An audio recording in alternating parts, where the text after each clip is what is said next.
পূর্ব বর্ধমানের ভাতার বিধানসভা কেন্দ্র নির্বাচনী আবহ ক্রমশ জোরদার হচ্ছে। সেই আবহে ভাতার বিধানসভা তৃণমূল কংগ্রেসের মনোনীত প্রার্থী শান্তনু কোয়ার সাহেবগঞ্জ 1 নম্বর অঞ্চল থেকে তার প্রচার অভিযান শুরু করলেন। এদিন তিনি বামুনিয়া গ্রামের মা কালীর মন্দিরে পুজো দিয়ে প্রচারের সূচনা করেন।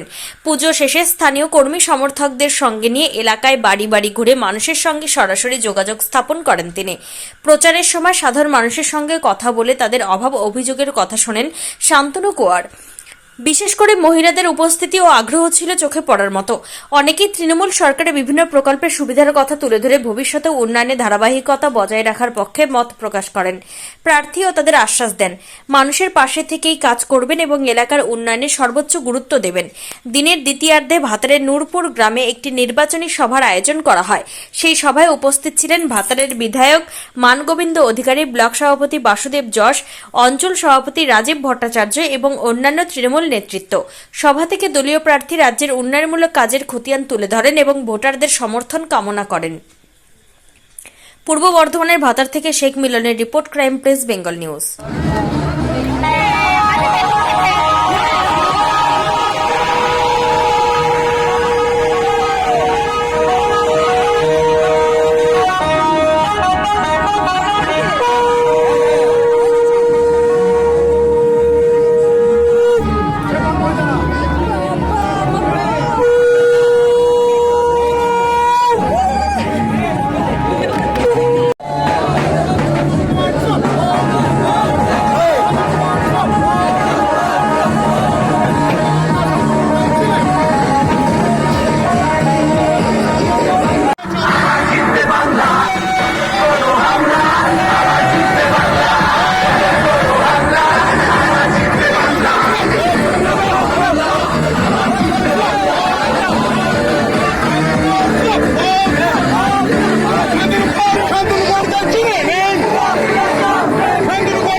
আগামী দিন চলবো এবং লক্ষ্য রাখতে হবে যে সমস্ত ভোটারদের ভোটাধিকার এখনো বিবেচনাধীন সেই দিকে লক্ষ্য রাখতে হবে।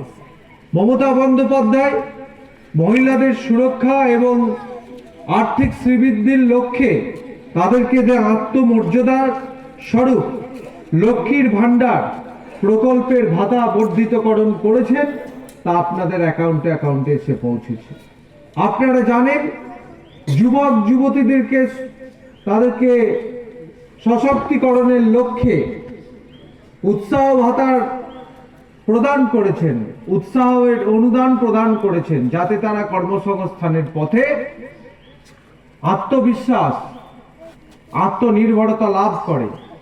সেই প্রকল্পের নাম যুব সাথী প্রকল্প। যে সমস্ত যুবকেরা নাম নথিভুক্ত করেছেন তারা পেয়েছেন। বাংলার আবাস যোজনা, কেন্দ্রের সরকার টাকা বন্ধ করে দেওয়ার পর বাংলার এখনো পর্যন্ত প্রথম দফাতে এবং দ্বিতীয় দফাতে মিলিয়ে হাজার হাজার বাড়ি পাওয়ার পরেও এখনো তালিকা প্রস্তুত আছে, যারা পাওয়ার যোগ্য তাদের নাম সার্ভে লিস্টে নথিভুক্ত হয়ে আছে। নির্বাচনের পর চতুর্থবার মা মাটি মানুষের সরকার গঠন হয়ে যাওয়ার পরে সেগুলি নিষ্পত্তিকরণ করা হবে।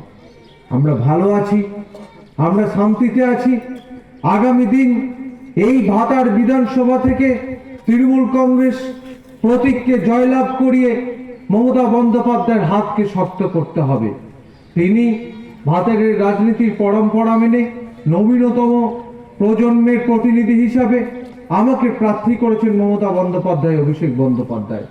আমি দলের সর্বোচ্চ নেতৃত্বের প্রতি যেমন কৃতজ্ঞ, আমার নেতাদের প্রতিও আমি কৃতজ্ঞতা জ্ঞাপন করছি এবং সর্বোপরি ভাতারের জনগণ অর্থাৎ নির্বাচক মণ্ডলী, যারা গত 15 বছর ধরে ভাতারের তৃণমূল কংগ্রেস প্রতীক এবং প্রতিনিধিকে নির্বাচিত করছেন, তাদের সকলকে আগামী নির্বাচনে সুষ্ঠুভাবে এবং দৃঢ় চিত্তে নির্বাচনে অংশগ্রহণ করার জন্য আহ্বান জানাচ্ছি।